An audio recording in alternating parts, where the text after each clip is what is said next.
What's going on, everyone? Welcome back to another episode of JT Sports Live. I'm your host, JT, here with my NFL Week 9 reactions. This week is officially in the books. Monday Night Football concludes with the Steelers getting a 26-18 win over the New York Giants. Shout out to everybody that's tuned in wherever you're watching, YouTube, X, Facebook. Do us a favor, smash that like button, subscribe to the channel if you haven't already. Remember, we are not just a YouTube channel. We are a podcast. You can find us on Apple, Spotify, Amazon, wherever you get your podcasts from. The JT Sports Podcast is available. We got a very jam-packed show for tonight, man. Of course, I got to give my thoughts on the Steelers Monday night win. My boy, famous Jameis, has returned, people, and he made a major statement in his debut as the Browns starting quarterback, leading them to a comeback victory over the Marvelous and the Ravens. How about the Washington Commanders getting the Hail Mary against the Bears? The New York Jets just keep on going low. Like, when you think the Jets can't go lower, they just get that shovel and they keep on digging. They lost to the Patriots this week. Got some thoughts on that. The Eagles blitzed the Bengals. Thoughts on the 49ers continuing to own Jerry Jones and the Dallas Cowboys. We got a lot to get into tonight. Hit that like button, subscribe, turn on post notifications if you haven't already. And let's dive into it, man. So, the Steelers take down the New York Giants 26-18 on Monday Night Football. They now are 6-2 on the season, and I'm really surprised at how well the Steelers have played up to this point of the season. Coming into this year, I thought this team was going to be no more than a 7-win team at best due to the concerns at quarterback, but Mike Tomlin has really shut me up this year. You know, this is not only the team that leads the AFC North right now, but they're in firm contention for the number 1 overall seed in the AFC. I don't think Kansas City is going to go 17-0 this year. They are going to lose eventually. The question is to who, but the Steelers to be entering their bye week at 6-2 is a huge accomplishment. You got to give a huge round of applause to Mike Tomlin, because this team hasn't really had any games where they've played down the competition, in my opinion. You know, the defense has been pretty good. They've done a really good job of keeping teams out of the end zone. The most points they've given up all year long were to the Indianapolis Colts. And then the quarterback situation has worked out better than I expected. You know what they say, when you have 2 quarterbacks, you have none at all. Well, both Justin Fields and Russell Wilson have played really good football. Russell Wilson, he was 20 of 28 tonight. He had a touchdown. He made a lot of nice deep throws down the field, the George Pickens. And although I don't really think that Russ has been a significant upgrade at quarterback compared to Justin Fields, Russell Wilson, you know, he is a way better passer than what Justin Fields is. And yeah, he did almost give this game away with the fumble that he had, you know, late in the fourth quarter. But I'm not really going to blame him for that, because that I put on the coaching, because what the hell was that clock management, man? I'm listening to the Manning cast. Eli Manning is saying, hey, make sure that you use all 30, 40 seconds on that clock, man. You want to snap the ball with 3 seconds left. And these fools end up going no huddle. Like, what the hell was that? Why are you going no huddle when you're up multiple possessions with the lead and you're trying to chew out the rest of the clock? That the clock management for Pittsburgh still is atrocious. That's one of Mike Tomlin's biggest flaws as a head coach, but it didn't really matter because TJ Watt was able to save the day like he always does. And, you know, with that TJ Watt fumble, I was asking myself, why are the Giants not doubling TJ Watt in that situation? That was the biggest play of the game, pretty much. You needed that third down to keep the drive alive. And instead of chipping TJ Watt, arguably the best defensive player in the league, with the tight end or a running back, you're just going to single this dude up. And of course, TJ Watt's going to make a play in that situation. You got Giants fans screaming at Daniel Jones for fumbling the ball, but it's like, why are you getting mad at Daniel Jones? You feel me? Blame the coaching. Why are you blocking TJ Watt in a one-on-one situation in the biggest moment of the game for you? That just was an idiotic coaching decision, and that wasn't the only dumb decision I saw by the Giants coaching staff. Did y'all see that 2-point conversion? I don't know what the hell they were trying to do when you got all of the offensive linemen lined up to the left side. It's pretty obvious Malik Neighbors is going to get the ball. I guess they were trying to do somewhat of a inverted screen pass. I don't know what that was, but it was awfully executed. I don't know how many times in practice they went over that play, but that was just a horrible coaching decision by Brian Daboll. And Daniel Jones, he didn't play bad in this game.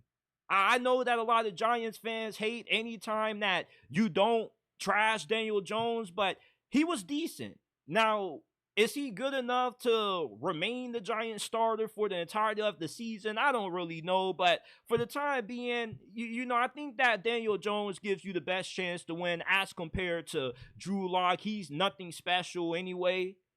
And you have to bench him against Philadelphia just because you were down by so many possessions. Of course, you want to see what Drew Lock looks in that situation, but I felt Daniel Jones made a good amount of plays. He did have his moments where he skipped some throws in the dirt. He overthrew Malik Neighbors a couple of times. But overall, the Giants just are not a good team. And the fact that they were in this game is a testament to how good of a coach Brian Daboll is. Even if this dude does have his fair share of blunders. I was watching the Manning cast, and Bill Belichick and Bill Cowher, they both came on and gave a lot of praise to Brian Daboll as a play caller. This dude has a really good scheme. He just has a good feel for, how to call plays on the offense.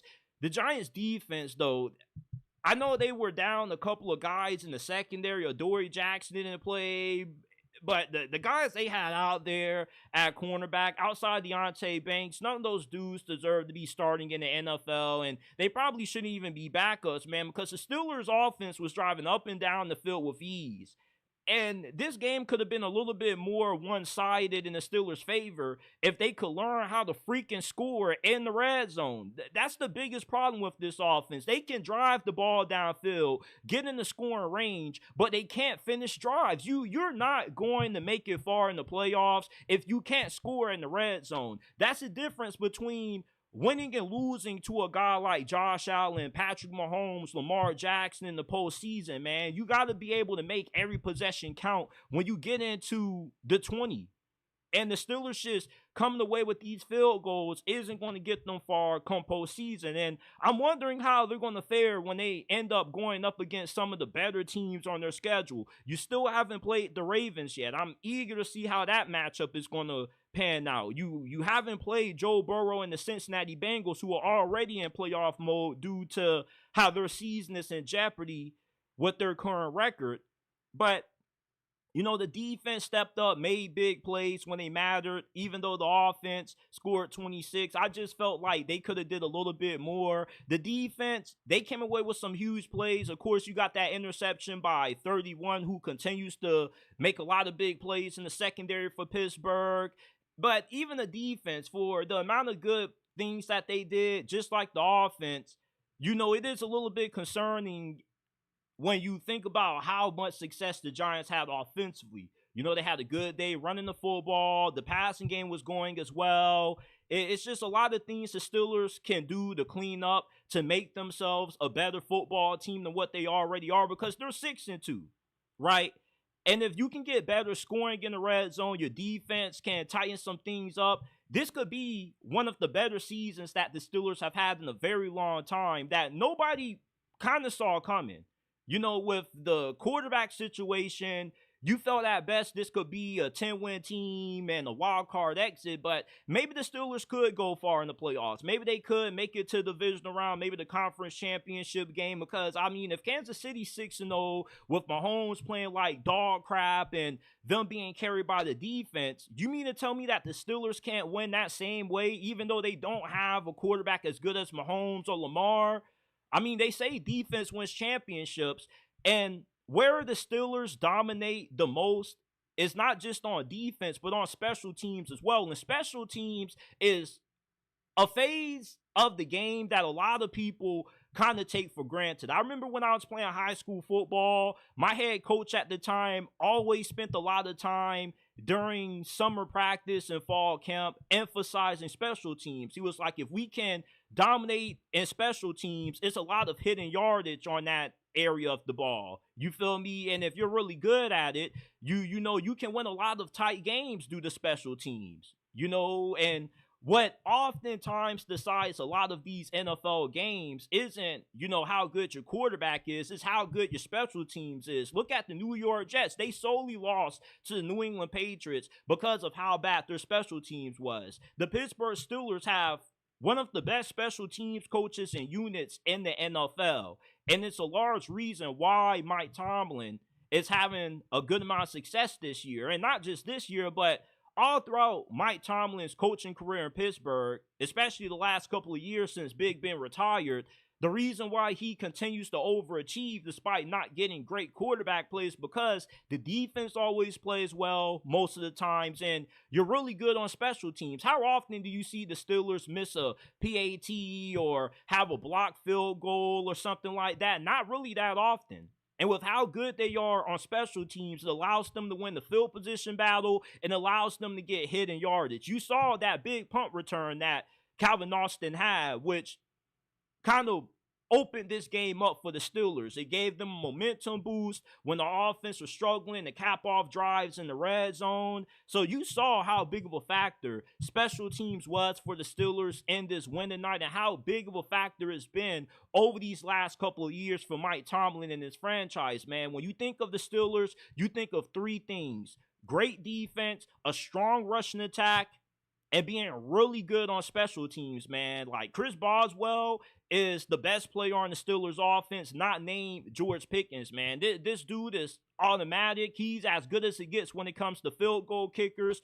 Always reliable, always dependable, especially when you're playing at home in Pittsburgh, because the Steelers Stadium is one of the toughest stadiums to kick at. A lot of kickers have a lot of struggles in the Steelers Stadium. So Chris Boswell, you know this dude is the unsung hero of the Steelers season, because imagine if the Steelers had a bad kicker like the New York Jets with Zerline. They probably wouldn't be 6-2 right now. And you got to give the special teams unit for Pittsburgh a lot of praise for the impact that they've had on the season so far, because it doesn't really get talked about that much. I know it's boring to talk about special teams, but special teams is one of those areas that nobody cares about until it's actually bad. But when it's actually good, nobody talks about it at all. But this was a really impressive win by the Steelers, although it was a little bit closer than what you would like it to be, with the Giants not really being that good, having offensive line issues. Every game in the NFL isn't going to be a blowout. It's not college football, and style points don't really matter. So for the Steelers to be 6-2, I'm really shocked right now. And this is coming from a Steelers fan. I did not expect this team to be as good as what they are right now, given the quarterback situation. So I can't wait to see how this team looks after the bye, when they start getting into the meat and potatoes of their schedule.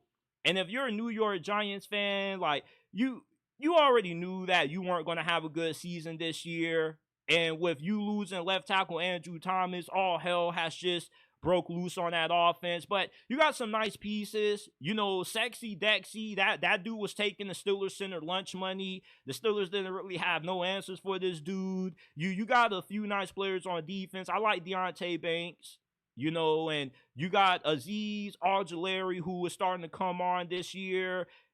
You're just a quarterback away. If you're a Giants fan, don't lose faith. You feel me? It's just, once you get Shedeur Sanders or Cam Ward next year, I trust Brian Daboll with either one of those guys. Like, if you fire Brian Daboll, I'm going to really question the direction that your franchise is trying to go, man, because he wanted Saquon Barkley. He didn't really want Daniel Jones, and you end up going against the man's wishes, giving him Danny Pennies and getting rid of Saquon Barkley. So the fact that this offense still looks somewhat serviceable, considering all the factors that you have to mention, with the offensive line being banged up and Daniel Jones being Daniel Jones.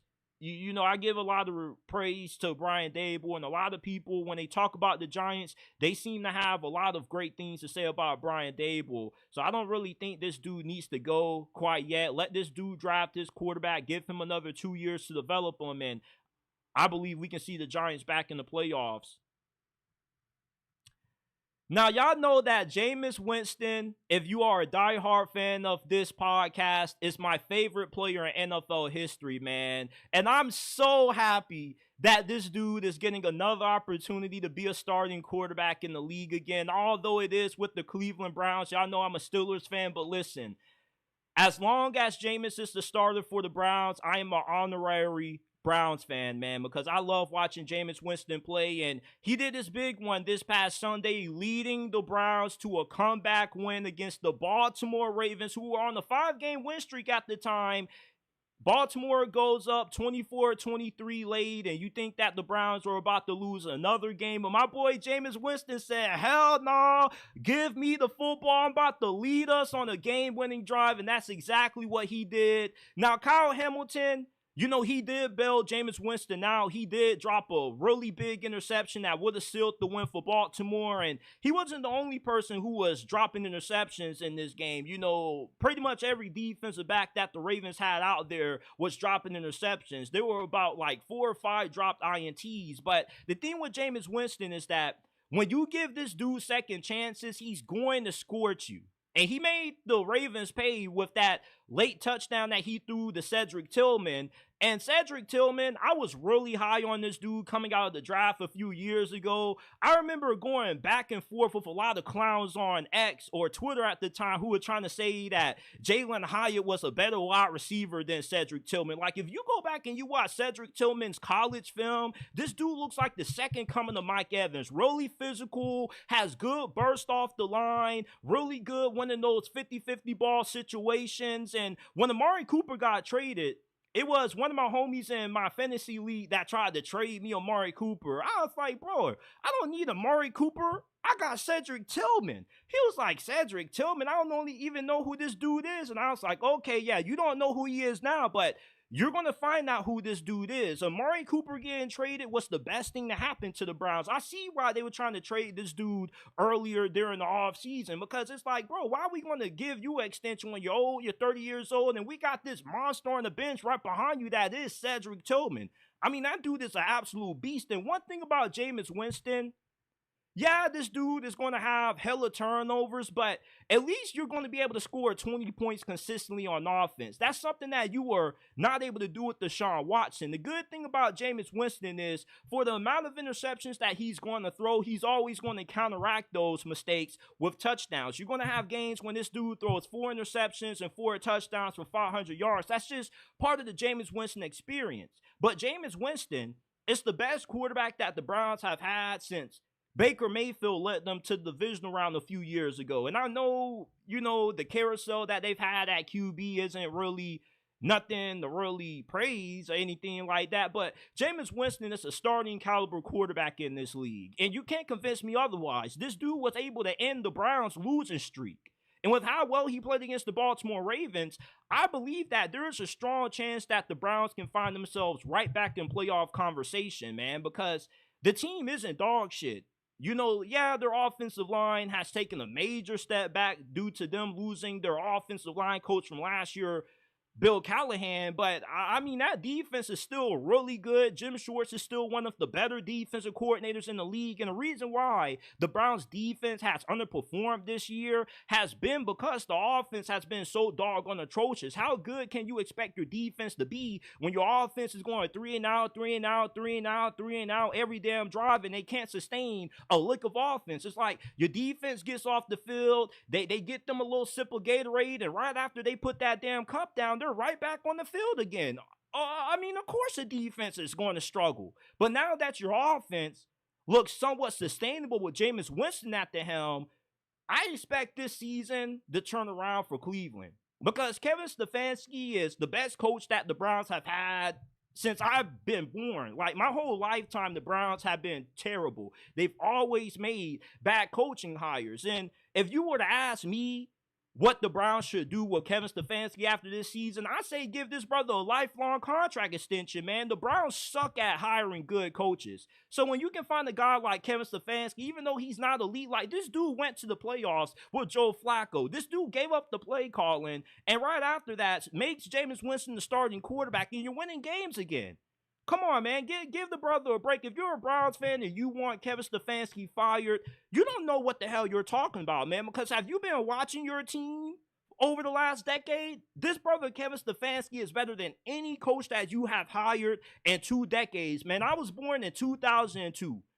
And for all my lifetime, this dude, Kevin Stefanski, has been better than any coach they've ever hired. I remember when you had Hugh Jackson as your head coach, and the brother had to, like, run in the lake or run in the ocean because you went like 0-16 or 1-15 or something like that. I don't know. All I know is that Kevin Stefanski needs a lifelong contract extension with the Browns, man. And I wouldn't rule out the Browns turning their season around. I really believe in Jameis Winston. I swear by this dude. I love this dude so much. Great leader. He's somebody that his teammates are going to rally behind. And he's been waiting for another opportunity. And some of y'all seem to forget how good he was in Sean Payton's final season with the New Orleans Saints. Like, this dude ain't no scrub. If the Buccaneers couldn't have gotten Tom Brady in free agency, Jameis Winston still would have been their starting quarterback, man. It's just he struggles to take care of the football, but you can still win games with him with how good the Browns defense is. And plus, with Jameis Winston, at least you can score 20 points, 26 points, despite the turnovers, man. I love me some famous Jameis, and I'm so happy that this dude is getting another opportunity with the Browns, and he's making the most of it. The Browns got a really good team. It's funny how Jerry Jeudy, the best quarterback that he's played with up to his career, surprisingly, has been Jameis Winston. This dude has had cooked Russell Wilson in Denver. The dude had, I forgot who he had his rookie season. And then last year, the dude had Deshaun Diddy Watson. So him getting Jameis Winston, we could see something that we haven't seen out of Jerry Jeudy up to this point of his career, because this brother has been one of the biggest disappointments in NFL draft history. Do y'all remember how good Jerry Jeudy was when he was playing for Alabama? This dude was doing dead legs. He was coming across the field. Like, this dude was insanity at Alabama. This dude has one of the greatest college football highlight tapes of all time. And everything that made him special in college, we haven't really seen that much in the NFL. We know that he's a really good route runner. He can get open, but the brother has butterfingers, and he just hasn't looked like the player I thought he would when he was coming out of Bama. But Jameis Winston is going to make this brother look very good. Receivers love playing with Jameis Winston. You want to know why Mike Evans has had a 1,000-yard year every season in Tampa Bay up to this point? Mainly was because Jameis Winston was force-feeding this brother the football. Like, one thing with Jameis Winston at quarterback is that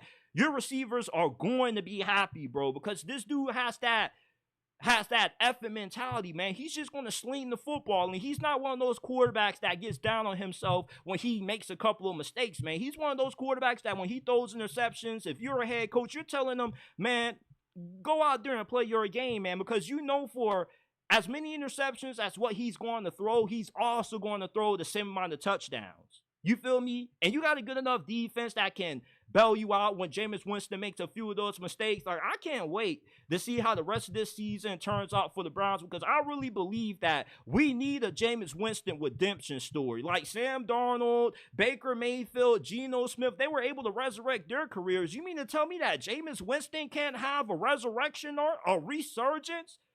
I've always felt like Jameis Winston's a starting caliber quarterback. Like, imagine if he was playing on the Carolina Panthers right now. So happy that Jameis Winston was able to do his thing against the Baltimore Ravens, man. And I told people on X, like, when Jameis Winston had that ball, I was like, watch this Jameis Winston comeback, man. Watch. Everybody started laughing at me until it actually happened. Once I saw Kyle Hamilton drop that interception, which Jameis Winston pretty much gifted to him, I knew Jameis Winston was about to win the game, man. This brother is a really solid quarterback. He would be a great quarterback if he didn't have the turnover issues. Saints fans love this dude. They didn't want this dude to leave New Orleans. You know, Jameis Winston just has a special energy, a special aura about him that just makes him a guy you definitely want to have on your team. And with Deshaun Watson being injured, this is Jameis Winston's chance to prove that he can be the franchise quarterback for the Browns for the next couple of years, man. The dude still is pretty young. He has a lot of good football left in the tank. He doesn't really have a huge injury history. And the Browns got a pretty decent team around them with a good defense. So I can't wait to see Jameis Winston continue to go to work at quarterback for the Browns. I'm just so happy as a diehard Jameis Winston fan. A lot of people think I be trolling when I say Jameis Winston is my favorite NFL player of all time, when I'm really being dead honest with you guys. My first ever jersey that I ever got was from a teacher named Mr. Matthews when I was in middle school. And he was a Buccaneers fan. And at that time, I think it was like 2015, 2016, I think the Buccaneers won 9 games that year. I was telling him that the Buccaneers weren't going to make it to the playoffs. And he was like, let's make a bet. And I told him, hey, if the Bucs don't make it to the playoffs, you got to get me a Pittsburgh Steelers jersey. He was like, I won't get you a Steelers jersey. You got to be a Buccaneers jersey. And I was like, okay, if you're going to give me a Bucs jersey, I'd rather have a Jameis Winston jersey. I've always been a huge fan of Jameis Winston from his college days to now. The dude won me a lot of money in fantasy football. This dude is, if you're looking for a fantasy football quarterback, get you Jameis Winston, bro. I promise this dude is a fantasy football god. Because the reason why, and people never understood this, like I've never wasted a high draft pick on a quarterback in fantasy football until Jameis Winston was unable to get another starting job. And the reason why Jameis Winston is a great fantasy quarterback is because, look, yes, he throws a lot of interceptions, but interceptions only lose you 2 points in fantasy. But touchdowns are worth 6 points. Do the math, people. Jameis Winston could throw 3 touchdowns, 4 interceptions, and still give you 20 points. And he's one of the most consistent fantasy quarterbacks that you're going to find, because this dude is just so aggressive when it comes to throwing the football. So if you are in dire need of a quarterback right now, please go ahead and pick you up Jameis Winston off the fantasy wire. Because, listen, nobody cares about interceptions in fantasy, man. Touchdowns are worth like 6 points in a lot of formats. Interceptions only cost you like a point or two, man. So if you do the math, Jameis Winston can throw 4 interceptions and 5 touchdowns, and he still have like 30, 25 points for you. Now, there are going to be some games when the dude might throw more interceptions than touchdowns, but I mean, the dude is still a really good fantasy football option if your back is against the wall like me. Like, I had Jordan Love, and the dude got injured, so I had to go get Justin Fields, and the dude got benched, so I had to start Jordan Love again, and the dude just got injured again. So thankfully enough, I had Jameis Winston on the bench, and I've been holding this dude on the bench since the start of the season. Like, everybody was asking me, like, JT, why do you have Jameis Winston on your bench even though he's not starting over Deshaun Watson? I was like, because I'm crossing my fingers that one day the Cleveland Browns organization can wake up and realize that Deshaun Watson is trash now, and they can bench this dude and start Jameis Winston. Because I always believe that if Jameis Winston got the opportunity to start for the Browns, he would make the most of it, and he would turn their season around. And so far, Jameis Winston has proven me right. Like, if you're a Browns fan, don't give up on the season just yet. Like, I promise you, this brother Jameis Winston is going to give you some really good quarterback play. You haven't gotten quarterback play as good as what Jameis Winston has given you since Baker Mayfield led you to the divisional round of the playoffs a few years ago. Like, this dude is a really decent quarterback. Like, Daniel Jones and Bryce Young got starting jobs, and yet it took Jameis Winston this long to get another opportunity. Come on, man. Come on, bro. I love me some famous Jameis.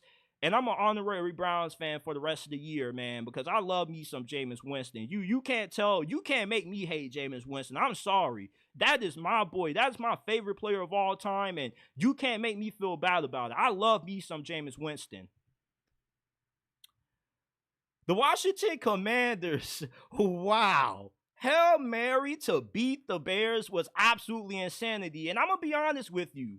This was one of those games where I felt like, before the Commanders got that Hail Mary, my take was going to be that the better team lost this game. Because if you actually watch this game in its entirety, the Washington Commanders outplayed the Chicago Bears. It's just that the Chicago Bears had a couple of big plays in the second half that got them back into the ball game. And when they took the lead, I was like, ain't no way the Washington Commanders are possibly going to lose this game when Caleb Williams got massively outplayed by Jaden Daniels. Yeah, I said it. Jaden Daniels massively outplayed Caleb Williams, man. And it's not really all about the stats, bro. If you just watch this game, Jaden Daniels looked like the more cool, calm, and more consistent quarterback than what Caleb Williams did. Like, Caleb Williams was running for his life behind that offensive line. That offensive line is doing him no favors. But with the talent that Caleb Williams has at wide receiver, this brother should be so much better, man. And I'm not saying Caleb Williams is garbage. I actually love Caleb Williams. I'm a big fan of his as well. I was watching him since he was playing high school ball. I've been keeping up with him ever since he was a true freshman at Oklahoma, and he came back and led into a comeback win against Texas in the Red River Shootout. You feel me? So I'm not a Caleb Williams hater. Don't try to push that narrative in the comment section. But let's be 100 about this, man. Like, Caleb Williams got flat out outplayed by Jaden Daniels. Okay, and if you were to give Jaden Daniels, DJ Moore, Keenan Allen, and Rome Odunze, this dude probably would be the runaway favorite to win MVP, because the only reliable receiver he has right now for the Commanders is Scary Terry. That's about it, and his offensive line isn't that good neither, and the dude was playing with banged up ribs. So I'm not trying to hear any excuses for Caleb Williams' poor performance in this game, man. We're about to enter the midway point of this season. You feel me? And I know that it's not all on Caleb Williams, but the dude was looking good when they were playing the Jaguars. But when you play a halfway decent team, the offense just looks like dog water. And I know that Shane Waldron, the Bears offensive coordinator, he gets a fair share of blame, as he should. But you know, Caleb Williams ain't looked that good in this game. Like, Jaden Daniels outplayed him. So to see Tyree Stevenson celebrating before the final play of the game, going at it with fans, and it was so bad that you got fans, Bears fans, by the way, at the Washington game, pointing on the field to the actual play that was about to take place. They was like, hey, Tyree Stevenson, stop talking garbage and actually pay attention to the play. And you know what they say, karma is a bee. And that's why you play the game until the final whistle blows, man, because the Bears thought that they already had the game won. Look at how Tyree Stevenson was reacting before that play started. The Bears got exactly what the hell they deserved, man. They deserved to lose this game. They did not play good. The Commanders outplayed this team. I really don't know how the Bears even had an opportunity to win this game in the first place. I believe it was because DeAndre Swift was pretty much their only offense, bro. They gave the DeAndre Swift the ball every time, and he made a play. Like, if they just would have ran Wildcat with DeAndre Swift, they probably would have won this game, man, because the passing offense just was not there. It just wasn't. And right now, you can't deny that Jaden Daniels has been the better of the two quarterbacks. Everybody was hyping this up. The first overall pick versus the second overall pick. And you got people that want to try to make excuses for Caleb Williams. Like, listen, when you get drafted this high, you got to overcome certain limitations, man. And the Bears don't have a shitty situation. Like, this is a good enough situation where you expect a guy like Caleb Williams to play much better, considering all of the Patrick Mahomes and Aaron Rodgers comparisons this dude was getting. Like, I'm not a Caleb Williams hater. I'm just keeping it real. And if you're a Bears fan, you probably should be keeping it real too, man. Like, you expect better. The fact that he got outplayed by Jaden Daniels, who is in a worse situation than what he is, you're not always what your record says you are. But the Commanders are 6-2 right now, with receivers that aren't as good as what the Bears have, and their offensive line has their fair share of issues also. It's just that Jaden Daniels makes it look better than what it actually is, because he's the better quarterback of the two right now. Now, I'm expecting Caleb Williams over these next 2 months to play some of his best football, because November, December is the final drive. You know, it's your last opportunity to make that late season playoff push. And they right now are 4-3. And you probably should have won this game, but you lost it because you just weren't locked in. That's why you lost in the fashion that you did. And maybe you can say it's an indictment on Matt Eberflus and the coaching, because this dude is a defensive-minded coach. And for you to have a defensive background and you lose off a Hail Mary, a tip pass that just, ironically, Noah Brown seemed to be there to catch with ease, and everybody's looking flabbergasted, and everybody's looking shell-shocked. Like, yeah, bro, because guys weren't locked in. The Bears just don't look like a well-coached team right now, and that's why you deserve to lose this game. You didn't even outplay the Commanders. I really don't know how the Commanders end up being in a position where they had to throw that Hail Mary to win, because they outplayed the Bears, in my opinion.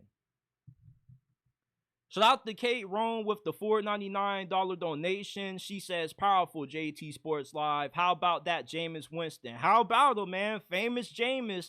Love to see Daniels have a big win for those Washington Commandos too. Absolutely, man. Shout out to everybody that's tuned in, wherever you're watching. Facebook, YouTube, X. Smash that like button, subscribe, follow, turn on post notifications so you don't miss when we go live and drop new content. Give us a 5-star review on all podcasting platforms. You will find this episode and all of our previous ones on Apple, Spotify, Amazon, wherever you get your podcast from. The JT Sports Podcast is available. Follow us on Instagram at JT Sports _ and on X at JT Sports __.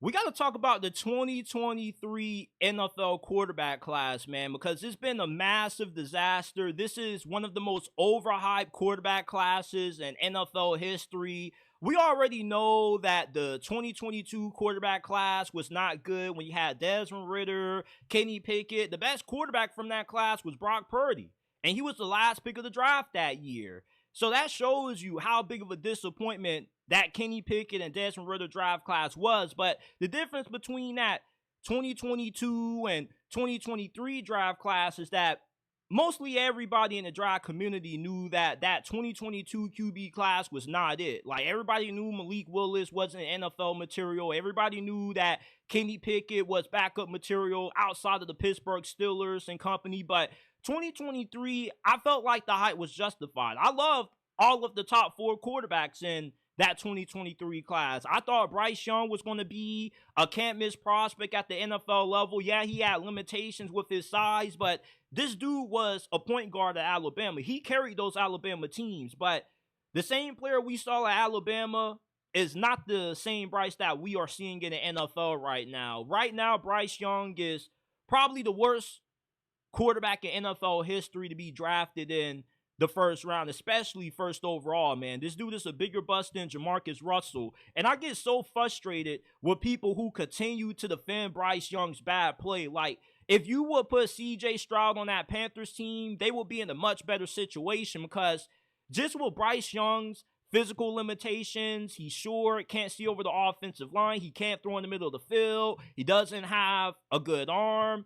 The Panthers have to run this conservative offense where they only run bubble screens and they throw short passes, quick outs, slants, and they're scared to attempt anything further than 15 yards downfield because they know that Bryce Young just doesn't have the arm strength to throw the football that far. So obviously CJ Stroud is the best quarterback from this class, and he will have the Panthers in better position than what they are now, because what people fail to realize is that with all of these quarterbacks, yes, you got to be in a somewhat decent situation where you get some stability, you got a good team around you, but when you get drafted in the top 5, you're expected to be able to overcome certain limitations. Like Andrew Luck, this brother didn't really have a great team all of his prime years in Indianapolis until he walked out the door because he got banked up so much. You know, T.Y. Hilton was his only consistent wide receiver. The offensive line was garbage, and he had a defensive-minded coach. Chuck Pagano got carried because of how good Andrew Luck was, which is why when he got injured, Chuck Pagano eventually got fired, because the Indianapolis Colts front office realized that Chuck Pagano wasn't a good coach without Andrew Luck. When you get drafted that high, you have to overcome limitations. Nobody goes to a perfect situation. The Houston Texans were believed to be a worse situation than what the Carolina Panthers were. People thought that Bryce Young would have a better rookie season than CJ Stroud, but it's funny how the tables always turn when you look at things in hindsight. And what made CJ Stroud so special, because I love CJ Stroud. I had him and Bryce Young 1A, 1B. I felt like the Panthers couldn't go wrong drafting either one. And let's not act like everybody was a huge believer in CJ Stroud, because I remember going to war with people on X, Instagram, and Facebook who was saying that CJ Stroud was soft because the dude was scared to run against Michigan. Remember when he lost to Michigan twice in his Ohio State career? People said he was soft. He didn't have that it factor in the fourth quarter that you look for. It didn't take that semifinal game against Georgia for people to open up their damn eyes and realize that CJ Stroud was actually a legit NFL quarterback. And I'm not surprised that this brother has had the success that he has had early on in his career. I am surprised at how bad Bryce Young has been, though. I expected more out of Bryce Young. Now, Anthony Richardson, most of us knew that Anthony Richardson was the ultimate wild card coming out of that draft class. Okay, the dude didn't really have a lot of experience playing in college at Florida. The dude only started one season and he got injured. And even when he was healthy, the dude was a roller coaster ride. Week 1, he had a great performance against Utah and the upset win at home. And then after that, the dude was just inconsistent. The same issues that we've seen with Anthony Richardson coming out of college with the footwork, the accuracy, the decision making is being fully displayed in the NFL, because the reason why I thought Anthony Richardson would develop into a good NFL quarterback, and he still can, because there's been moments when Anthony Richardson has had some good games, like week 1 this year against the Houston Texans, he played pretty well. Against the Jaguars last year in week 1, he played pretty well. You know, you've seen glimpses of moments when Anthony Richardson has been able to put it all together, and you've seen what he's been able to potentially become in certain moments. But there's been more moments that give you a lot of reasons to be pessimistic about Anthony Richardson's future, and if Shane Steichen can develop this dude into maybe the next Lamar Jackson or the second coming to Cam Newton. Because, I mean, when I watch Anthony Richardson play this year, bro, I don't even know how these wide receivers don't cuss this brother out on the sideline. I really don't. He's a high character guy. You know, everybody in that organization loves him. But, I mean, when you're going 10 of 24, 10 of 27, and you're completing like 2 of 14 of your passes going into halftime, brother, you got problems. And the reason why I thought that Anthony Richardson would develop, and I still believe that Anthony Richardson can somewhat reach his potential, is just that his rookie season got cut short due to an injury. The dude only played 5 games and had to miss the rest of the year with a shoulder injury. So the dude is fairly raw and unpolished. And the thing about Anthony Richardson is that he needs more reps in game to get better. This dude is only going to learn so much holding a clipboard, you know, and your hope is that after this season, once he goes into year 3, he could become what 2015 Cam Newton was, really dominant on the ground, but also a decent enough thrower to win you games. And Anthony Richardson is never, even if he does manage to reach his potential, going to be a guy that consistently completes over 60% of his passes. You can improve accuracy. Some guys are just naturally accurate. Some guys just have a good feel for being able to throw the ball before the wide receiver makes that break. You know, certain times you can't teach timing. You can't teach anticipation if a guy doesn't have it. And Indianapolis Colts seem to be learning this the hard way, because a big reason why I predicted that the Colts were going to draft Anthony Richardson was because Shane Steichen, their current head coach at the moment, had a lot of success when he was the OC for the Chargers. Justin Herbert's rookie season, he tore up the league that year. And then he becomes offensive coordinator for the Philadelphia Eagles, helps develop Jalen Hurts, becomes an MVP candidate, and they come really close to beating the Chiefs in the Super Bowl. And then, you know, he takes the Colts nearly to the playoffs with freaking Gardner Minshew. They won 9 games, so you felt really good about Anthony Richardson's future with Shane Steichen being the head coach. But as we've seen with guys like Trey Lance getting drafted by Kyle Shanahan and the 49ers, even if you are a really good offensive mind, some guys just aren't cut out for the NFL. And we might be seeing that same situation play out with Anthony Richardson, because what we thought he would become, a more athletic version of Cam Newton when he runs 4.4 at 255 pounds, or a better version of Lamar, or somewhere around that, he's been the complete opposite. The dude looks closer to being the next coming of Tim Tebow than he is being the next coming of Lamar or Cam Newton, because the dude is completing 44% of his passes. Do you know that Anthony Richardson right now has the lowest completion percentage that we've seen in any quarterback that's played in the NFL over the last 10 years? I saw that crazy stat by the 33rd team. Really good media platform. You guys need to check it out. The 33rd team is full of a bunch of former NFL head coaches and executives and players and whatnot. Really insightful platform. But when they posted that stat, I was like, damn, the Colts really might be in trouble. And I get that this brother needs experience, but you're pretty much saying we're okay with not making it to the playoffs this year by starting Anthony Richardson. But if you were to start Joe Flacco, you would be a playoff team right now. So, and Anthony Richardson, bro, the book is still to be written with him. I'm not about to tap out on him yet, even though he tapped out on his team by saying that he needed a break. All he had to say was, I got winded, I got the wind knocked out of me, but it wasn't a good look. Seeing this brother like tap his helmet and have to get subbed out the game because he was gassed, it just doesn't look like the Anthony Richardson experiment's about to work out. But I'm not ready to write this brother off yet. But Will Levis, like Bryce Young, you can already count him out, bro. Will Levis and Bryce Young, they already are terrible. It's already been proven. And Will Levis is in a better situation than the majority of these guys. Like, his offensive line is pretty decent. He got some really good group of wide receivers. He had D-Hop, Calvin Ridley, Chiggy Okonkwo at tight end, and the dude still sucks. Like, the dude's a turnover machine, and the dude just can't make the layups.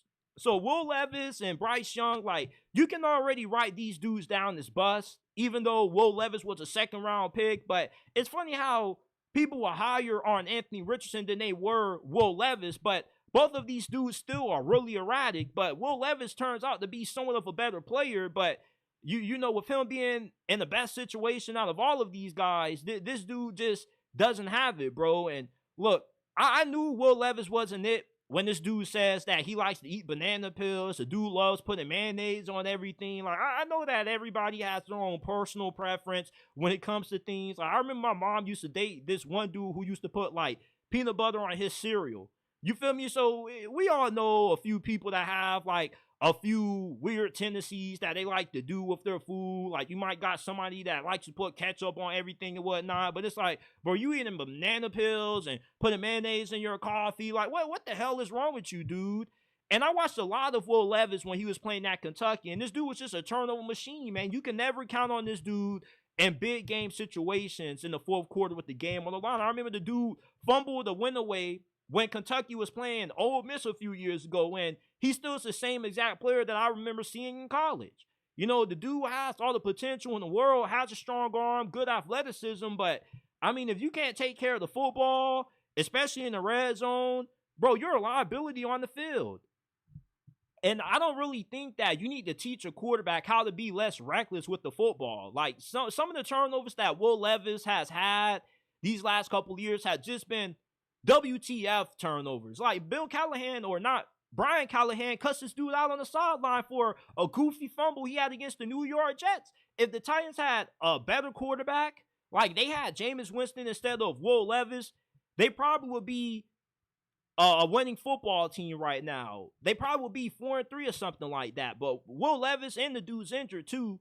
So it's just like Will Levis and Bryce Young, when it comes to the 2023 QB class, like, go ahead and give up on these dudes, bro. Like, CJ Stroud, he's the only stud from this class, and it's TBD on Anthony Richardson. But so far, this quarterback class looks like it's on the verge of becoming an all-time disaster. This is one of the most overhyped quarterback classes that I can recall in recent memory. And the reason why it's worse than the 2022 class is because, like, nobody had high expectations for that quarterback class. Everybody thought that at least 3 of these guys will hit, especially Anthony Richardson with him going to Shane Steichen. You would think if there was anybody who could help Anthony Richardson reach his ceiling, it would be Shane Steichen. But, like, I'm not out on Anthony Richardson. I'm still going to give it a little bit more time to see if Shane Steichen can do what he did for Jalen Hurts for AR. But Bryce Young, Will Levis, I'm out on these dudes, bro. They suck.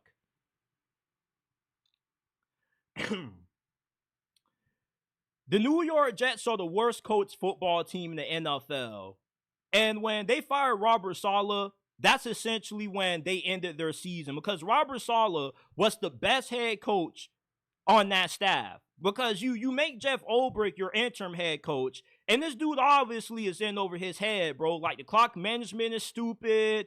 The defensive performance has gone down. It's crazy how Robert Saleh got fired after holding the Minnesota Vikings to their worst performance on offense up to that point of the season. But yet, Aaron Rodgers threw 3 interceptions, but Robert Saleh was the dude who had to go. And The Jets haven't won a single game ever since they made the decision to give Robert Saleh the pink slip, and that defense has got worse. You lost to the New England Patriots this week, and they dropped 25 on your head. Like, the Steelers offense just was able to do anything they wanted to do against your defense. And you think that Hassan Reddick was going to be the answers to your woes on defense? That was really, really idiotic. And just the fact that recently, not too long ago, a few hours ago, Hassan Reddick went on X and he was taking shots at Bill Belichick, who called out his recent performance. It's just like, bro, the Jets are a shit show. They are a poorly coached team. And two examples of being a poorly coached team is, one, you specialize in a particular area of the football as a head coach, and that ends up being the worst side of the ball on your team. Jeff Ulbrich was the defensive coordinator for Robert Saleh before being promoted to interim head coach. So with him having to manage the responsibilities of managing the defense and what comes with the duties of being a head coach, he just hasn't been able to successfully balance both of those, and the defensive play has severely dropped off from what it was when Robert Saleh was on the sideline. Two, you suck on special teams. The New York Jets lost solely to the Patriots because those fools couldn't make a field goal, and they missed a freaking extra point this night. It's not like Greg Zuerlein is just some random kicker. This dude has been one of the better kickers in the NFL for a very long time. But it's pretty obvious that Father Time is knocking on the door and he's about to break that thing down. And I don't know why the Jets still keep throwing Greg Zuerlein out. Their kicker is one of those positions where when you got a guy who's struggling, you feel me, you don't allow him to cost you 2 games. As soon as a dude blows 1 game for you, go, you move on from him and you bring in another kicker. Why are they so attached to Greg Zuerlein? You feel me? And as much as it is easy to crap on Aaron Rodgers, because the dude is responsible for the disaster that the New York Jets are right now. Let's not get it twisted. Yeah, the brother played good against the Patriots. You feel me? He's played mostly good in the majority of the Jets' losses, but I mean, he wanted Robert Saleh fired, and he wanted to get Devontae Adams. This dude has pretty much created the team that he wanted. This is Aaron Rodgers' dream team, and it sucks right now. And what's crazy is that the Jets won more games at this point last season with Zach Wilson than what they are winning right now with Aaron Rodgers. And that's why, like, I never really had too much stock in the New York Jets. I know I had them going 10-7, but it's just, I wasn't expecting them to fire Robert Saleh early into the season. You feel me? If you still have Robert Saleh on the sideline, you probably will be able to turn your season around. But Jeff Ulbrich doesn't know what he's doing as a head coach. And Aaron Rodgers, as good as what the brother is, and even though he isn't what he used to be, the brother still is a top 15, top 13 quarterback in the league. You feel me? But you, as great as what you are, Aaron Rodgers, you can't overcompensate for being a poorly coached team. When you got bad coaching, it's hard to beat good teams. You're not going to beat the Houston Texans Thursday night. They are going to embarrass you because that defense is really good. Those edge rushers, Will Anderson, Danielle Hunter, they're going to be feasting on Aaron Rodgers' carcass in that game, bro, because that offensive line is an absolute disaster for the Jets. And C.J. Stroud, yeah, he is down his 2 top receivers. Stephon Diggs got banged up last week. Nico Collins is going to miss some time. You still got Dalton Schultz. Joe Mixon has been running amok. And you got my dude Tank Dell. Like, C.J. Stroud is going to feast on that Jets defense that hasn't been good ever since they fired Robert Saleh. And the dude never should have gotten fired anyway. I agree with Colin Cowherd when they said that they fired the best coach on that staff, because that doofus Nathaniel Hackett, he should have been the first dude to get his walk-in papers. But no, because he's Aaron Rodgers' best bud. He's Aaron Rodgers' buddy. You can't fire him, but you can demote him and make another dude call the plays on offense when really it's Aaron Rodgers running the offense. You know, coming into this season, if you were a Jets fan, you had every reason to be optimistic.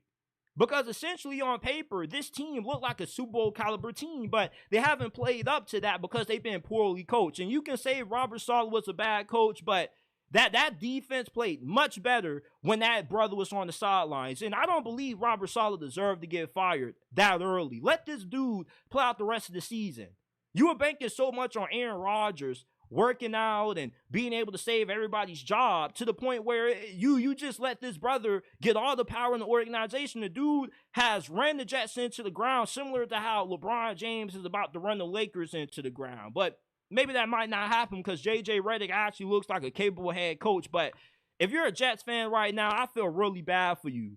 Because you've been suffering for so long watching this team that you get Aaron Rodgers fully healthy. You had to wait a whole year for this brother to take the field. And that's what makes this season so disappointing for the New York Jets. Like, we waited a whole year for Aaron Rodgers to get healthy, finally be the full QB1 for this team. And you think about the capability this team has with all the talent, you would think that they would at least be a lot to make it to the playoffs. But no, like, these fools might not even finish with the record above 500 because Aaron Rodgers has ruined this team. And I knew I made a mistake picking the Jets to go 10-7 as soon as Aaron Rodgers skipped days of mandatory minicamp to go do drugs. And everybody at that time wanted to just, throw it underneath the rug and say, oh, it's Aaron Rodgers. Like, at least no, bro, like, you're not locked in. To be a good team, everybody has to be on the same page. It has to be one goal, one team, one goal. But the Jets are not a team. They're just a bunch of mercenaries. They're just a bunch of individuals that are there for themselves. That is not a team. That's exactly why they lost to the Patriots. That's exactly why they got smashed by the Steelers. Those are football teams. Those are franchises that have culture. The Jets have no culture. Their culture is Aaron Rodgers, and look where that's gotten them. Meanwhile, you look at the Green Bay Packers, they get rid of Aaron Rodgers, and all of a sudden they make it to the playoffs. Jordan Love is balling out, and even with Jordan Love getting banged up, these dudes are still winning with Malik Willis. Isn't that crazy? You get rid of Aaron Rodgers and you're winning with guys like Malik Willis? Yeah, who really was the problem in Green Bay? LaFleur or Aaron Rodgers? I'm going to let y'all answer that question. The game that surprised me the most was the Philadelphia Eagles blitzing the Cincinnati Bengals. 37-17 was the final score in this game. I was expecting this to be a one-score game. And at halftime, it was tied 10-10, but in the second half, the Philadelphia Eagles just went scorched to earth. They outscored the Bengals 27-7 in the second half. Jalen Hurts, this probably is the best game that I've seen this brother play in over a year and a half. Because, I mean, this dude was balling out. The dude had 3 rushing touchdowns. Once this dude gets in the red zone, he's pretty much automatic. But he was also really good throwing the football. Had a really nice touchdown throw to Devontae Smith, who mossed the guy. A.J. Brown was doing this thing out there. And the Philadelphia Eagles, they had some injuries on the offensive line. So Jalen Hurts had to be running around, extending plays, and making some things happen with his legs. But this is the best game that I've seen Jalen Hurts play in a very long time. And the Philadelphia Eagles, they had a really good performance. It's like, we know the Bengals defense has been a liability this year, but the whole Joe Burrow and company to only 17 points is outstanding job by Vic Fangio and that defense. And the Eagles needed this win because it just felt like their season was just kind of teetering towards, being a disaster, but also being a success at the same time. So now that meter kind of is tilting to the degree that the Eagles are going to have a successful season. I can't see this team going one and done in the playoffs. And the Bengals still are a good team. You're not always what your record says you are. They started out slow and, they're trying to dig themselves or climb out of this hole that they dug themselves in. But losing to the Eagles is a game that you couldn't afford to lose. You're 3-5, so you still got a chance to make it to the playoffs. But realistically, you can't afford to have 2 more losses. You feel me? Your margin of error is incredibly thin now. Now you got to go 10-7 because you might not get into the playoffs this year being a 9-8 team. That just might not happen. And, Joe Burrow didn't really have that good of a game. Like, he did throw an interception, although it wasn't really his fault. It was more so of a good play by the defensive back than it was a bad throw on Joe Burrow. But it's just for the Cincinnati Bengals, right now, you're not really contemplating making a coaching change because who are you going to promote from within? Lou Anarumo? This dude's defense has completely fallen off the map. This dude went from being a head coaching finalist for several jobs a few years ago, being one of the best defensive coordinators in the league, to all of a sudden, the Bengals defense is in absolute shambles. And their defense is the sole reason why their season has been the disappointment that it's been up to this point.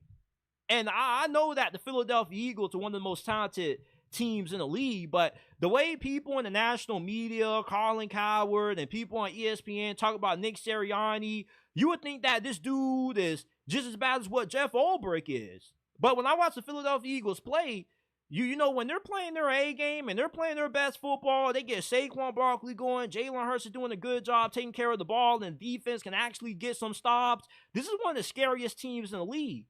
And this game was the prime example, you know, why you just can't, you know, buy into the media narratives that people got about Nick Sirianni. Like, I'm not as low on Nick Sirianni as what a lot of folks are. I actually like Nick Sirianni. I love the fact that this dude barks at fans. This dude is a little bit of, you know, over the top in his press conferences. I like coaches like that. My favorite coach ever is Mike Leach. R.I.P. to him. I love coaches that got a lot of charisma and personality.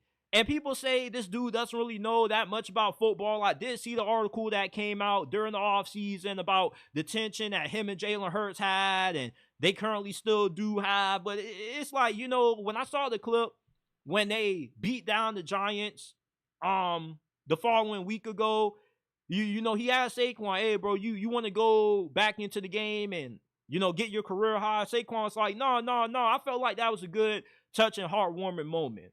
You feel me? And as much as it is easy to dump on Nick Sirianni, say that this dude doesn't know shit about football, he's overqualified, you can't just say that this dude is getting carried by the guys around him when he went to a Super Bowl before. You feel me? And this dude has shown the ability to hire good coordinators. And I just think it's a little bit far-fetched to say that this dude is not a good coach. Like, I'm not going to say he's a good coach, but I think it's a little far-fetched to say that this dude is a bad coach. You feel me? Like, the Eagles are beating teams like the Bengals that you thought the Bengals would have had a good chance at being able to beat. You feel me? If Nick Sirianni is as bad as what people make him out to be in the media, you should have lost to the Bengals. And for you to just blow the Bengals out like this just ain't anybody. You feel me? You did this to Joe Burrow. And I love me some Joe Burrow. You feel me? And I still believe the Bengals will be a playoff team this year. But, I mean, I was really shocked at how the Eagles just kicked the Bengals, you know what. Because my grandpa asked me a few days ago, JT, what are the biggest games of the week? He thought it was the Cowboys and the 49ers. And I was like, hell no. You know what the 49ers do to the Cowboys every time they play them on prime time. They own the Cowboys. They got majority stake in that franchise. They own Jerry Jones and Mike McCarthy and Dak Prescott. The game of the week I thought was going to be the Eagles versus the Bengals because it was a must-win game for both teams, and the Eagles just ran away with it. You know, watching the second half, you thought you was watching Alabama versus Jabroni University. Wow. And, you know, for the Cincinnati Bengals, I think that it would be a smart move if you fire Zach Taylor after the season ends and you hire Bill Belichick. Your biggest flaw with your team right now is that your defense is terrible. Your defense has completely fallen off the map under defensive coordinator Lou Anarumo. Bill Belichick is one of the best defensive minds in NFL history. This dude is going to fix up your defense. And you don't have to worry about how the offense is going to look because you know he's going to bring Josh McDaniels with him. And Josh McDaniels has proven that he's a bad head coach, but this dude is a phenomenal offensive coordinator. And you don't really have to worry about drafting skill guys at receivers because you already said at that side. You know, you got Jamar Chase, T. Higgins might not be there, but you do got Jermaine Burton. And listen, you got Joe Burrow, man. Joe Burrow is one of the top 3, top 4 best quarterbacks in the game. And he's been the only quarterback that's active that's beating Mahomes in a postseason matchup. The only quarterback who can say that other than Joe Burrow is Tom freaking Brady, who did it twice. So Joe Burrow, if you give him Bill Belichick, I feel like it's a guarantee that the Cincinnati Bengals win the Super Bowl because the biggest issue they have is the defense. Bill Belichick will automatically make the Bengals one of the best defenses in the league, And plus, with Joe Burrow, you know that you're going to have a really good offense with Josh McDaniels calling the play. So if you're the Cincinnati Bengals ownership, listen, if you really care about winning, you would fire Zach Taylor and you would bring in Bill Belichick to replace him. Because Bill Belichick is looking to coach again. And a lot of people got him linked to the Dallas Cowboys and the Philadelphia Eagles, but I can't see Bill Belichick wanting to be Jerry's puppet. You know, Jerry just talks too much for a guy that's not really that involved with what goes on when it comes to the on-the-field standpoint. I know this dude makes personnel decisions and whatnot, but if you're Bill Belichick, somebody who doesn't really like talking that much to the media as it is as a coach, why would you want your owner making press runs? Like, Jerry Jones has his own radio show, for crying out loud. I don't see Bill Belichick going to Dallas. And their roster isn't as good as what it used to be. So I don't see that being an enticing job. Like, nobody wants to coach for Jerry Jones when you're somebody that got so much skin in the game like Bill Belichick. You're a legend. You don't have to bow down and suck Jerry's Johnson. You feel me? You're Bill freaking Belichick. You shouldn't have to answer to Jerry Jones. If anything, like, you should be able to get any job you want, have personnel say, and also be the head coach as well, because you deserve that. You're the best head coach that ever coached in the NFL. That's not a debate. You feel me? Got more rings than Andy Reid at the moment. So, I mean, if you're the Cincinnati Bengals, you got a very good chance to get Bill Belichick as long as you're willing to pay him what he's asking for. And even if you're Bill Belichick, why wouldn't you take a discount to coach Joe Burrow? You feel me?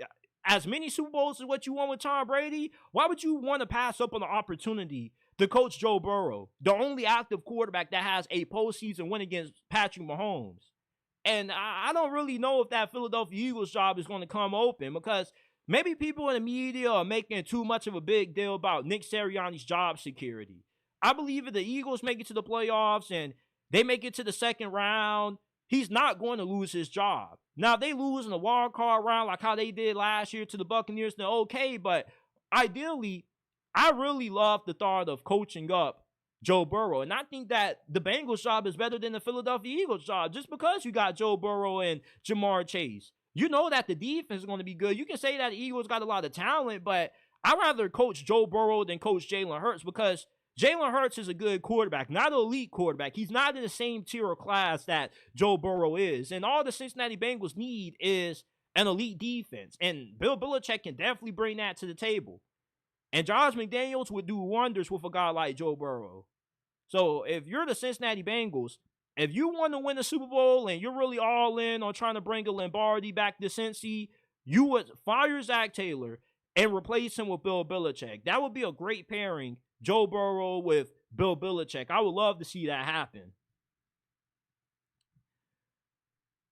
It really irritates me how people try to hype the Raiders versus Chiefs up as a rivalry. Let's get something clear. Raiders versus Chiefs is not a damn rivalry, bro. Like, why should this be considered a rivalry? This is not the 80s or the 70s anymore. Like, the Raiders have sucked pretty much my whole entire lifetime. I was born in 2002, and I've only seen the Raiders make it to the postseason 3 times in my whole entire life. So why is it that people make it seem like this is such a big rivalry? No, it's not. Like, this is a one-sided affair. Anytime Kansas City beats the Raiders, it's just another game. And even when they lose to the Raiders, it's just another game. But anytime the Raiders beat Kansas City, it's their Super Bowl, which shows you how big of a gap there is between these two franchises. The Raiders are playing for, bragging rights pretty much over Kansas City. Kansas City doesn't really care about when they're losing this game, because to them, it's just another game. Like, their goal is winning it all, three-peating. The Raiders' goal is to beat Kansas City. That seems like all their season is. Because I watched the Raiders versus Chiefs the first 3 quarters, and then I turned it off because it was pretty obvious that the Chiefs were going to win this thing. And a lot of Raiders fans still like to talk about how they got that Christmas miracle over Kansas City last year. Like, get over it, bro. We're in a different season. You lost that game 27-13. The final score said 27-20, but I'm not about to give you props for that garbage time touchdown that you scored. Stop hyping this game up like it's a rivalry. And I know fans don't really do it that much. It's really a media thing. Maybe they just got to do it to gas it up for ratings. But I was just listening to the commentary for this game, and the fact that people were talking about, oh, this is such a big rivalry. No, the hell it is not. Like, Kansas City has won the AFC West for damn near a decade, bro. Ever since they first hired Andy Reid, this dude has owned this division and every team in it. So how is Raiders versus the Chiefs an actual rivalry, bro? It is not no doggone rivalry. Stop it, man. Stop it. The Chiefs are competing for Super Bowls. Meanwhile, the Raiders are competing for a top 10 pick in the draft every single year. These dudes don't do anything but draft future busts and future convicts in the first round. The Raiders suck.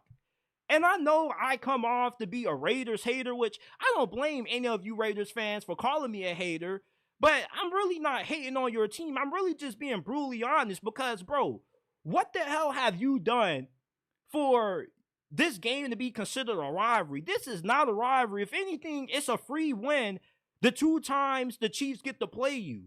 You feel me? And it's just like Max Crosby was jawing that Kareem Hunt during the middle of this game. It's just like, Max Crosby, you're playing on the Raiders, bro.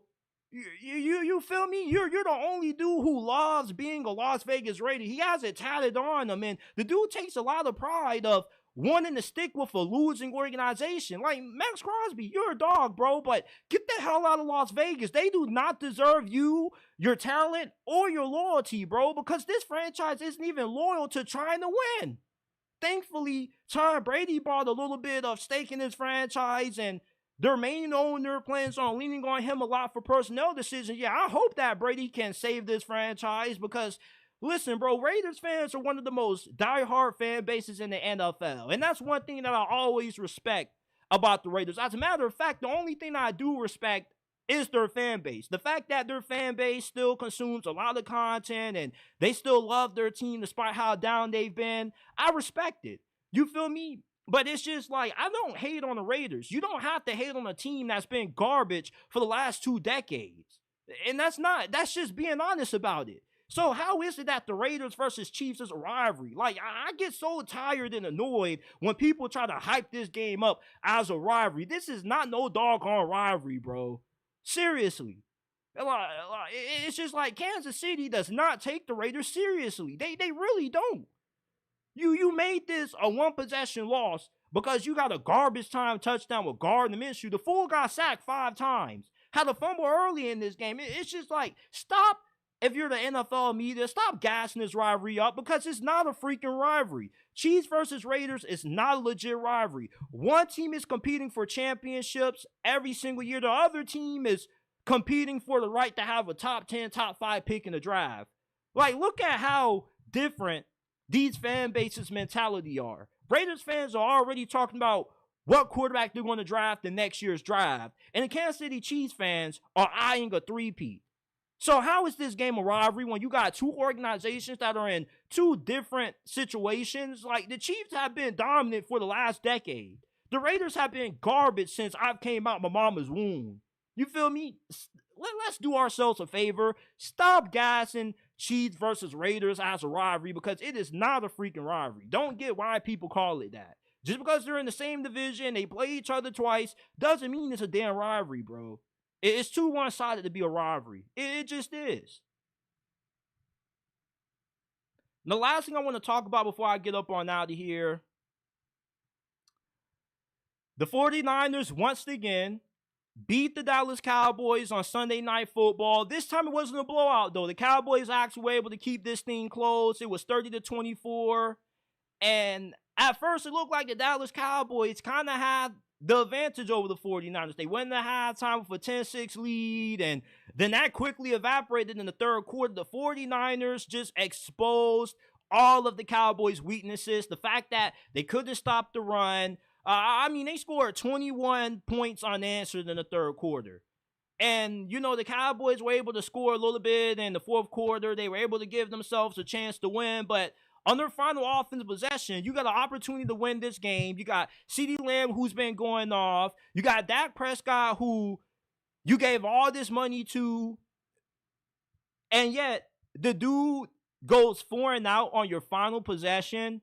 Like, I've never seen a team so committed to mediocrity at quarterback than what the Dallas Cowboys are with Dak Prescott. Dak Prescott, his play has tremendously fallen off this season compared to how well he played last year. This dude was an MVP candidate. And a lot of Cowboy fans, they get really sensitive when you talk about Dak Prescott. But let's just be honest, bro. In big games, in the regular season, and in the postseason, bro, this dude doesn't show up that often. And everybody loves to beat around the bush, say how it's not Dak Prescott's fault, it's Mike McCarthy. I remember when people were scapegoating Kellen Moore. You get rid of Kellen Moore, and now you want to scapegoat Mike McCarthy. Why can't Cowboy fans just admit that Dak Prescott is part of the problem? As much as you can get on Jerry Jones for the lack of talent that the Cowboys have this year, when you give a guy like Dak Prescott elite quarterback money, and he's taking up a large percentage of your cap space, this dude has to be able to overcome limitations, and the dude just can't do it. How is it that Kyle Shanahan and the 49ers just seem to have minority stake in the Cowboys franchise? Because they own these clowns. And look, Brock Purdy, this dude played a really good game. 18-26, 260 passing yards, 1 touchdown, and a rushing touchdown to go along with it. He outplayed Dak Prescott, and this dude was the last pick of the draft, and he's making pennies compared to what Dak Prescott is getting paid. Like, Dak Prescott in the offseason gets to laugh at the Cowboys every year, bro, because this dude is the biggest scam artist in the NFL right now. This dude can play okay and good enough in the regular season to make people feel like he could be good enough to get them over the hump if he just can put together a good month of football. But it's just like once you get to the postseason or you get to these big primetime games against Super Bowl caliber teams, this dude always ends up not showing up.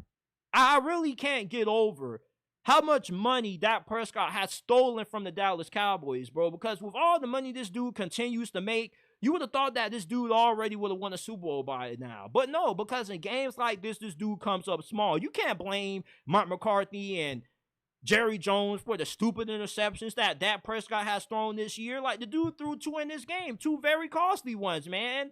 When the Cowboy fans going to start holding Dak Prescott accountable? I'm not saying all of you guys don't hold this dude accountable.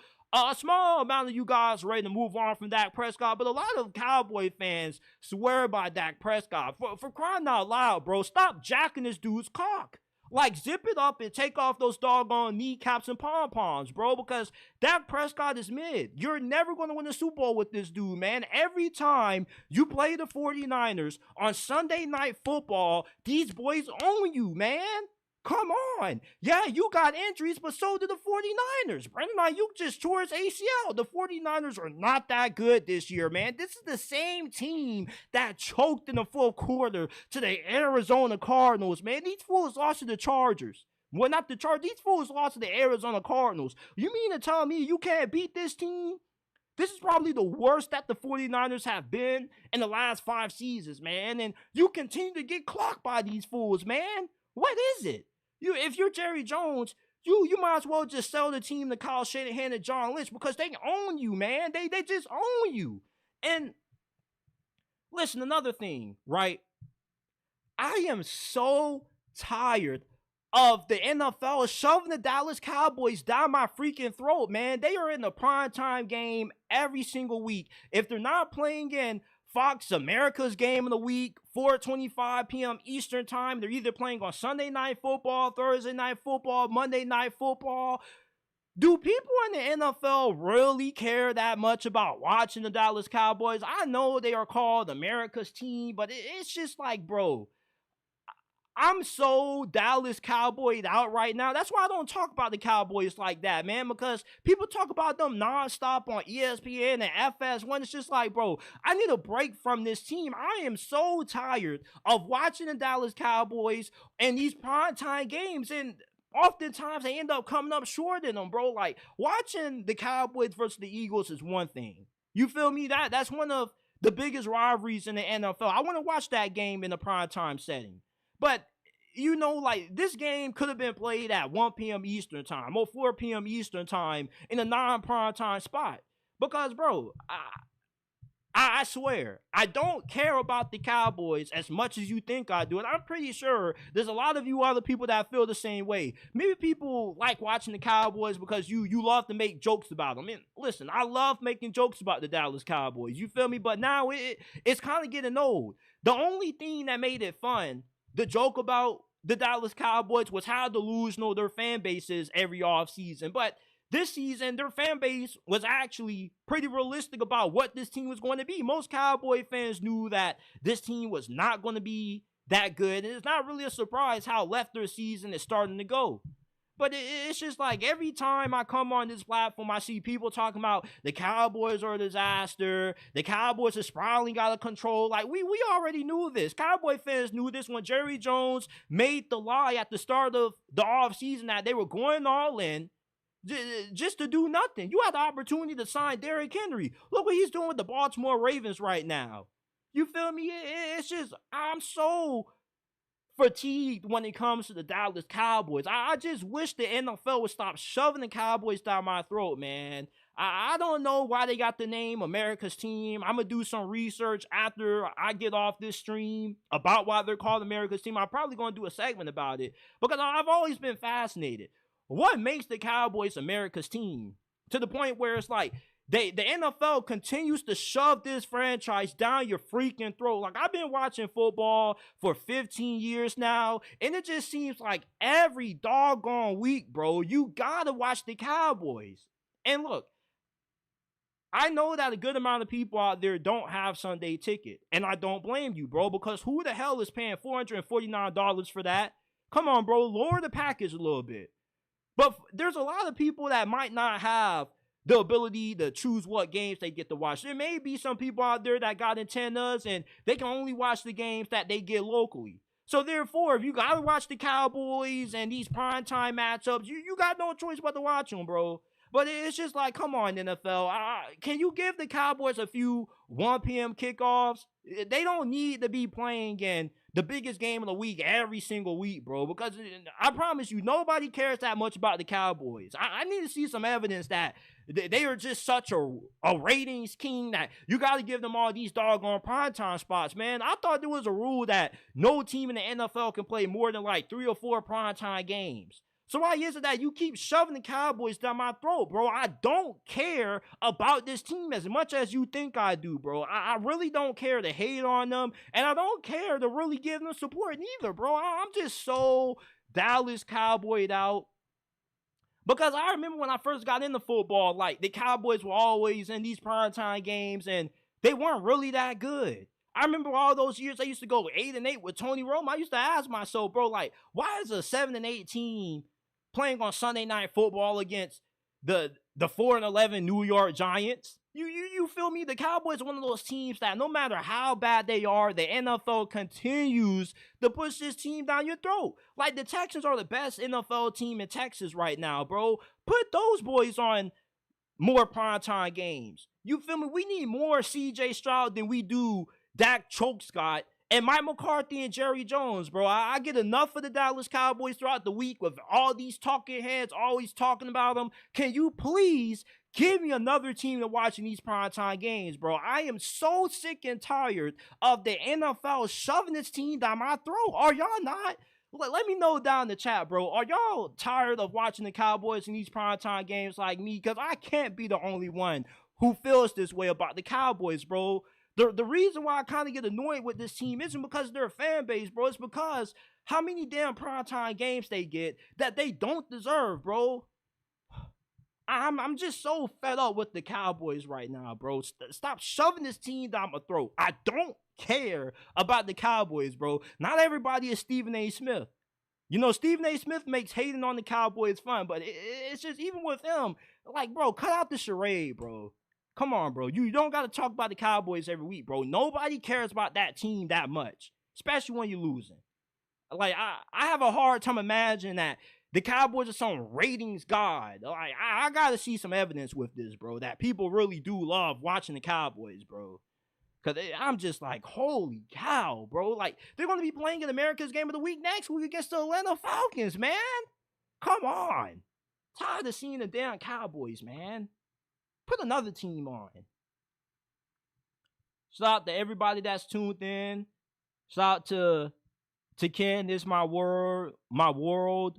He has Yo JT.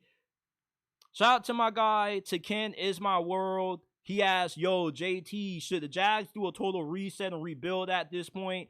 Hopefully we get Ben Johnson as a head coach. I don't believe the Jaguars need to burn it all down. The Jaguars are not that far away from being a playoff team. As a matter of fact, they already have a good enough team to make it to the playoffs this year, bro. Like, their offense is pretty good when everybody's healthy, especially at wide receiver. You got Christian Kirk, you got Brian Thomas Jr., who's been an absolute stud. You got Gabe Davis, who's a pretty solid wide receiver 2, wide receiver 3. Evan Ingram is one of the best tight ends in the game. Tank Bigsby, Travis Etienne, they're a good 1-2 punch at running back. The defense does have some problems. I don't think the linebackers are that good, but the defensive line is pretty solid. Trayvon Walker, yeah, drafting that dude over Aiden Hutchinson was an idiotic decision, but he still is pretty productive. Hines Allen, he's a stud. You know, the back end of the secondary needs some work. Outside of Tyson Campbell, you don't have any reliable cornerbacks at all. The problem with Jacksonville is that you got to get a better coaching staff in there, and you got some holes that you got to plug up on defense. But overall, I don't believe the Jaguars need to rebuild. They don't need to trade everybody. That's the Jaguars' problem. Like, they don't do a good job of building through the draft. Hines Allen is the first player that I can remember in recent memory that the Jaguars have drafted in the first round, and they actually gave him an extension outside of the quarterback, because we all remember that idiotic decision to extend Blake Bortles. It was just as bad as what the Giants' decision was to extend Daniel Jones. But, you know, for the Jaguars, I believe this franchise really just is a good coach away from being a playoff team. And although the Jaguars' job isn't as attractive as some of the other jobs that are going to be available in the offseason, Sean Khan is not a bad owner. You feel me? Sean Khan has shown plenty of times that this dude is dedicated to doing everything that it takes to make the Jaguars a Super Bowl caliber team. This dude is more than willing to pay all the money that it takes to sign marquee free agents. The dude isn't one of those owners that has his hands in the cookie jar. Like, when he hires you, he allows you to do your job. You feel me? The only problem with Sean Khan is that this dude has been unable to make the right hires. But that doesn't mean he's a bad owner. Like, this dude is probably one of the owners that, if you're Bill Belichick or any other top head coaching candidate out there, you would want to work for, because this dude is going to allow you to run the team the way you want to run the team. He isn't one of those owners that gets overly involved. And he also is one of those owners that doesn't really talk a lot. He's not Jerry Jones doing a bunch of press runs. This dude may talk like every once in a while here and there, but Sean Khan is a really decent owner. It's just that he hasn't had the success yet. But I believe that can change if the Jaguars can actually hire the right people.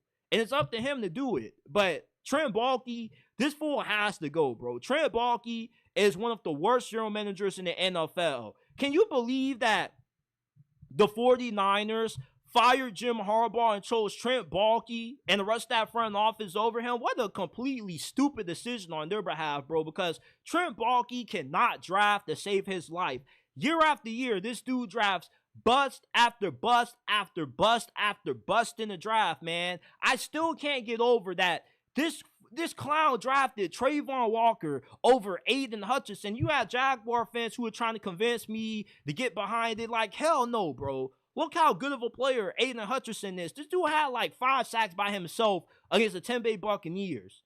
You feel me? As good as Trayvon Walker may be, he'll never be as good as what Aiden Hutchinson is. What about when this clown drafted Kayvon Chase in the first round? Do y'all remember this, brother? Yeah, I'm pretty sure y'all don't. Y'all probably can't even name the team that he plays on. I think that he's playing on the Las Vegas Raiders at the moment, but don't quote me on that. Because this dude that's played on like 2-3 other teams. So I don't believe that the Jacksonville Jaguars need to rebuild. Trevor Lawrence, he did look really bad to start out this season, but he's been playing some decent football these last couple of weeks. And as much as I love Doug Peterson is one of those coaches where, you know, he can turn around your franchise, get you to the playoffs, but after he does that, the team peaks under him and they just regress after. So Ben Johnson, Bill Belichick would be my 2 top candidates for this job. And if you can't get either one, you feel me? If the Browns fire Kevin Stefanski, I would love for the Jaguars to hire him. Firing Kevin Stefanski would be an idiotic decision. hell, I wouldn't be opposed to them hiring John Gruden. You feel me? People get all bent out of shape about the emails, bro. But it's like, I'm pretty sure there's a bunch of owners that you know they probably have sent similar emails. You feel me? I just want somebody that can come in Jacksonville and freaking win, man. Like I've been living in Jacksonville all my life, and even though I'm not a Jaguars fan, I still am somewhat of a fan of this team just because this is my city, and I want this team to be good. But it's unwatchable to watch the Jaguars play. Like, I remember when they had Blaine Gabbert and Chad Henne at quarterback. Those years were hell. The Blake Bortles era was hell outside of that one season with that great defense. And you know, it's just with the Jaguars, you've come way too far now to just tear it all down and start it over. Because this franchise, every time they start over, they end up making terrible decisions. You feel me? The Jaguars are not that far away from being a playoff team. They don't need to trade anybody. If they're going to be trash this season, they just are going to accept that they're going to be trash. At least you get a good draft pick out of it. And you could use that pick to draft a guy like Travis Hunter or somebody who can have an impact for you next season and help turn this thing around. But I don't think the Jaguars need to do overhaul of this team. They don't need to burn it down to the ground. Like, you got some good playmakers on that team. You feel me? Trevor Lawrence has shown the ability that he can be a decent quarterback and a really good quarterback at his best with the right scheme and the right head coach in there. This is it for this episode of JT Sports Live. I appreciate everybody for tuning in. I planned to go live yesterday because my plan is for the rest of this year, I'm going to be going live Saturday nights recapping the college football action and Sunday nights recapping the NFL action, but things didn't really go as I planned because Saturday night the Wi-Fi was messing up and it was so slow that I couldn't even get a live stream going. And then yesterday night I just had one of the craziest headaches ever. And, you know, when I had woke up, it was like halftime of the Cowboys 49ers game. And I just didn't really feel up the par to come on here, just having to overcome a major headache. But, you know, for the foreseeable future, what my schedule is that I plan on going live Saturday night, Sunday night, Tuesdays, and Wednesdays throughout the week. And then in between that, I'm doing Q&As, I'm doing mailbag episodes, which leads me to this. Please send your mailbag questions in the DMs at JT_Sports on X at JT_Sports. If y'all have any topics, any questions that you want me to talk about, discuss, or answer, send them in the DMs, and I promise you I will answer them. And also, give us a 5-star review. We're available on Apple, Spotify, Amazon. We are not just a YouTube channel. We are a podcast. Type us up, JT Sports Podcast, all podcasting platforms, or you can go to the description down below, and there will be the links to the Apple and Spotify versions of the podcast. Giving us a 5-star review is the equivalent to donating $1,000 to the platform, bro. It means a lot to us. So I would greatly appreciate it if you go ahead, give us a 5-star review. JT Sports Podcast, wherever you get your podcast from, we are available. And I appreciate